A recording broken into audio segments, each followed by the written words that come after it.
ఇక వనపర్తి జిల్లా ఆత్మకూరు మున్సిపల్ కేంద్రంలో పాలకవర్గం గడువు ముగియడంతో పురపాలక సంఘం ఆధ్వర్యంలో సమావేశం నిర్వహించారు.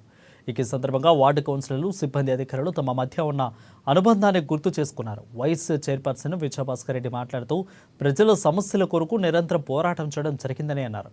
ప్రజాప్రతినిధిగా తమ వంతు బాధ్యతలు నిర్వహించినట్లు వార్డు కౌన్సిలర్ పేర్కొన్నారు. ప్రజల చేత ఎన్నుకోబడిన ప్రజాప్రతినిధులుగా పట్టణాన్ని అభివృద్ధి చేయాలని మా వంతుగా కృషి చేశామని అన్నారు.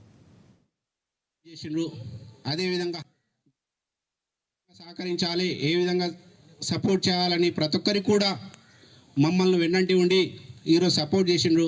వారు కూడా చాలామంది ఒకరిద్దరు మాత్రమే మా మీద కంపల్సరీగా వీళ్ళు ఏదో డెవలప్మెంట్ ఆపాలి, వీళ్ళను డెవలప్ చేయనేయకూడదు. ఆత్మకూరు ఇంతకుముందు మేజర్ గ్రామ పంచాయతీ ఏ విధంగా ఉండినో అదే విధంగానే ఉంటే రేపు మాది నడుస్తుందనే ఉద్దేశంతో చాలామంది కూడా ఎన్నో అడ్డంకులు ఇబ్బంది క్రియేట్ చేసిండ్రు. అదేవిధంగా హైకోర్టు నుంచి ఆర్డర్స్ తీసుకొచ్చిండ్రు. హైకోర్టు నుంచి ఆర్డర్స్ వచ్చినా కూడా ఈడ ఉండే కౌన్సిల్ సభ్యులు, కోఆప్షన్ సభ్యులు, అప్పుడు ఉండే యాస్మిన్ బాషా మేడం గారు, కలెక్టర్ గారు, దానికి మించిన రామ్మోహన్ అన్న గారి ధైర్యం,